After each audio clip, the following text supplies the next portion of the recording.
The last time we were together, you created your vision of who you're going to be as a mom and a woman this year and what strengths you're going to lean into.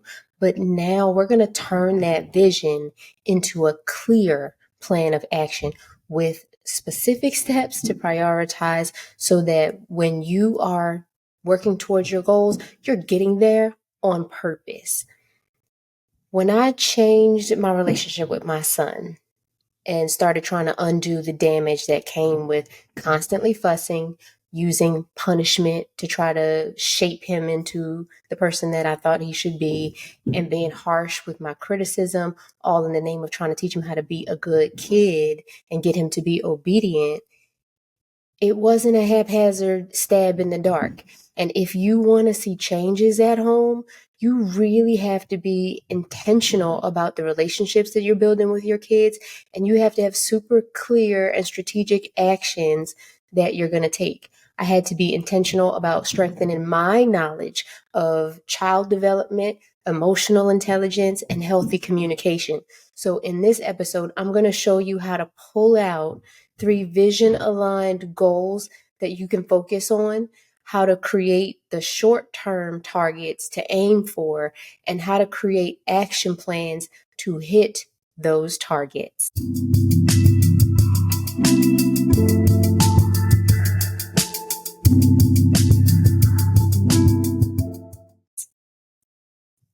I'm Tanisha, the VVS Life Coach, and I teach moms simple, God powered ways to relax, manage their emotions, and reconnect with their kids on a deeper level. And it's my goal to help you raise your kids without using those same harsh punishments and tactics that we grew up with. Because honestly, it didn't really work out too great for us. That's why so many of us are in therapy trying to heal from our childhoods. And we can break these cycles and create a better mental health legacy for our kids. So let's get into it.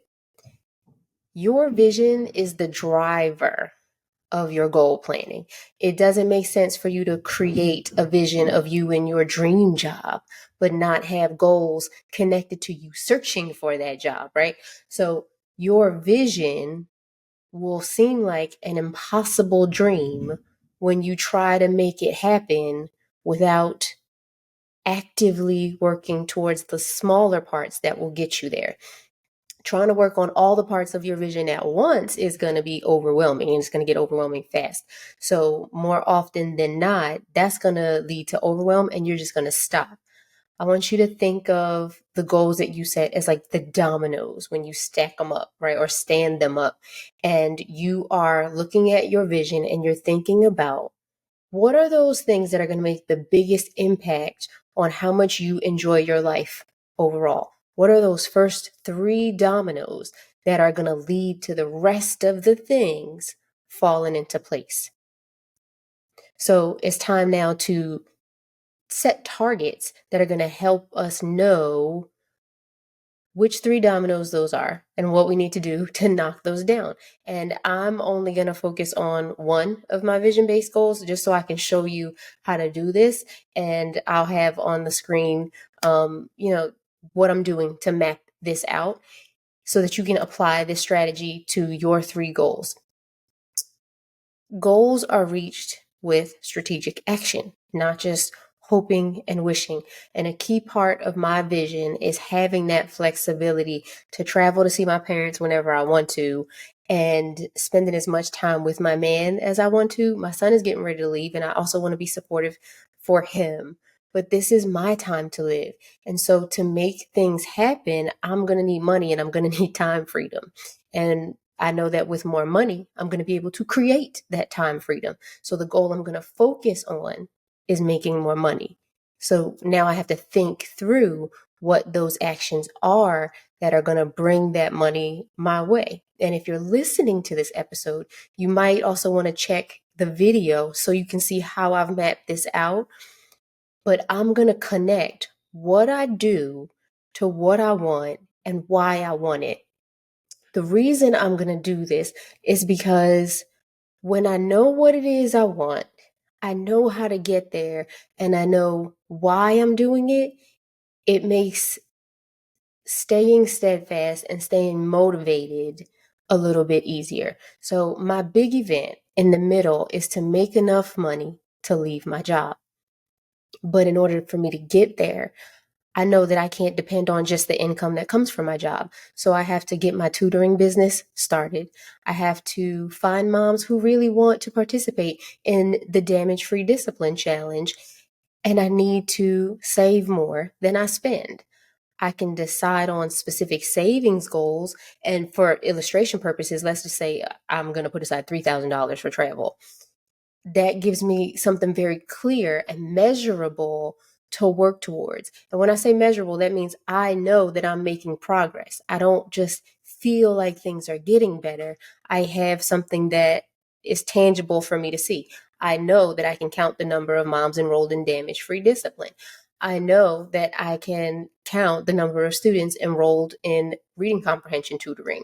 I know that I'm making progress toward the $3,000 of money saved up for travel if I see money being added to the savings account for that. So you want things where you can visually see your progress, and it's not all just, oh, I feel like I'm getting somewhere, because sometimes we feel like we're getting somewhere, but the fruit of our labor doesn't bear that. It doesn't show that. So to stay focused on my goals, I have to get down to the real why, because when things get hard, I'm going to want to stop. I'm going to be frustrated. I'm going to feel like, what am I doing this for? And seeing my parents before they pass away, especially because they're having health issues and reality is they are getting older, is important to me. Not needing to worry about creating a GoFundMe if something happens because I don't have any resources to be able to contribute in a quick emergency is important to me.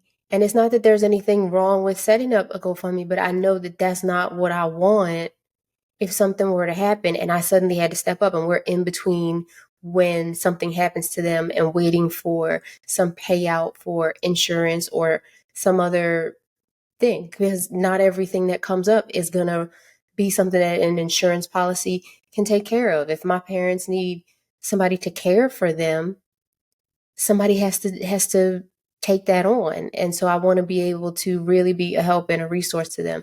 No matter how much they tell me it's not on me to do, I still have that drive in me to do that.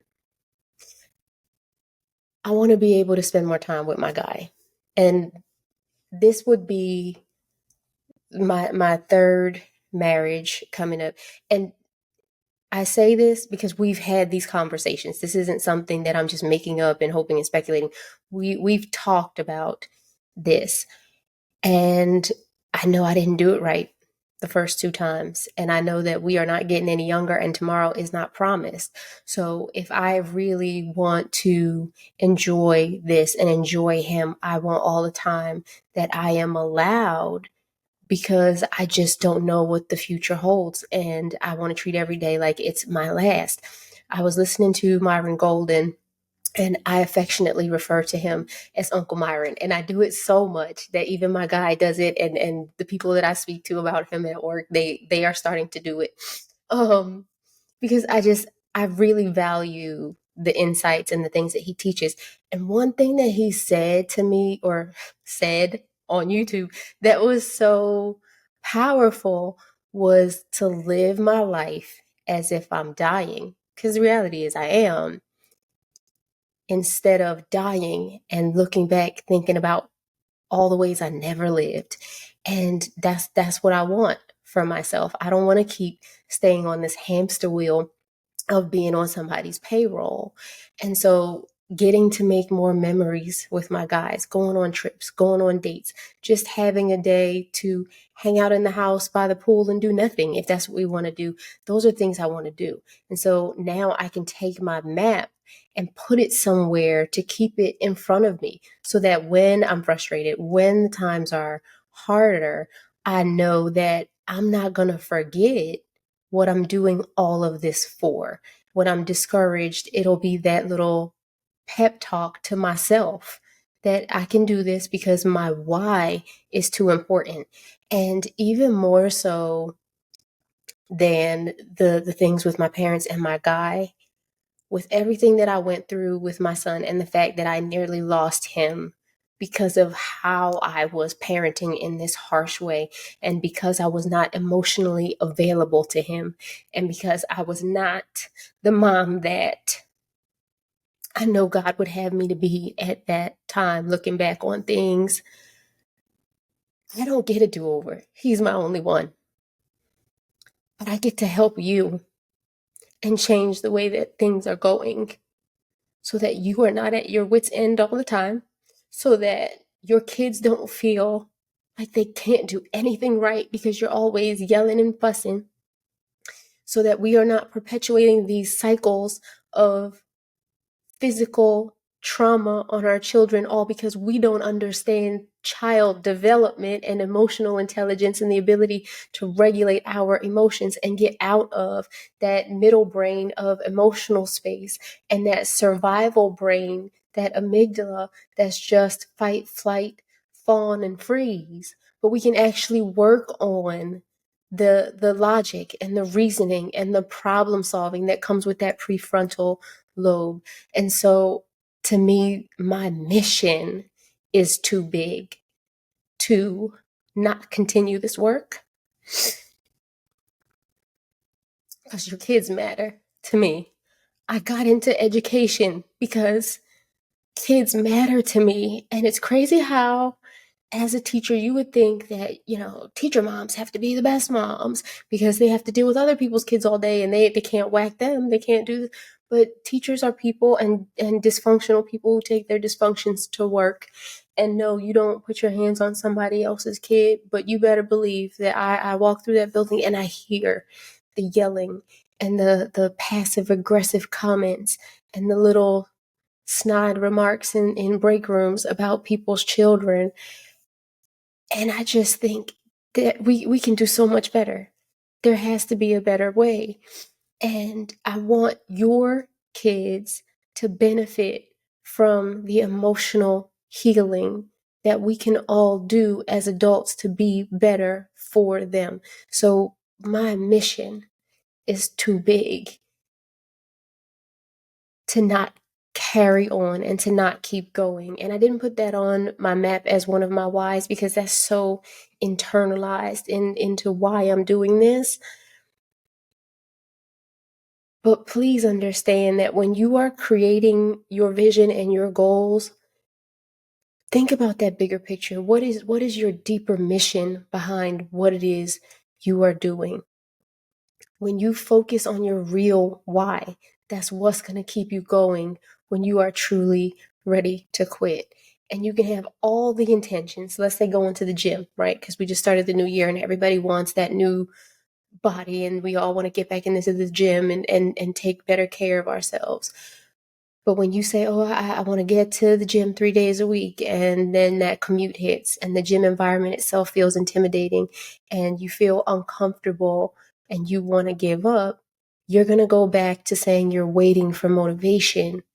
And it's your why, your map, that desire to keep up with your kids or grandkids, have better sex, have better sleep, feel less menopause symptoms. Those are the things that are going to keep you moving forward when that soreness from your body makes you want to just stop and sit down somewhere.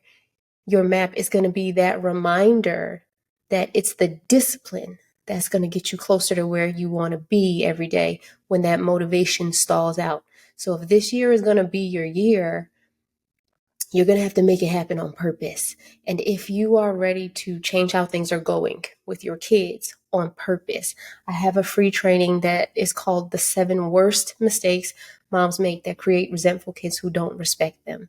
The reason why I created this is because you have to be self-aware. You can't start fixing things that you cannot see. And so this is a great way to get you started, and it'll help you with the first step in turning things around. Because if you know these mistakes, then you can purposely avoid them. And to get access to that, you can go to rescueourrelationship.com and enter your name and email, and the link will be sent to you, but it'll also be on the screen. Today's episode is shorter than the others because, like I tell the people at work, when I'm done, I'm done. I'm not going to hold you hostage just for the sake of filling up time. So I want to just say thank you so much for being here. I'd love to hear from you and what you think is a tool that moms need in their toolboxes. So leave a comment to share your thoughts. And make sure you come back for the next episode where we start getting into strategies. And I'm going to talk specifically about yelling and what you can do instead of yelling to get your kids' attention and cooperation. And if you found these episodes of Mom's Emotional Toolbox helpful so far, please subscribe to my channel and share a video with a friend who's tired of being at her wit's end and wants to end that constant state of frustration and stress as a mom.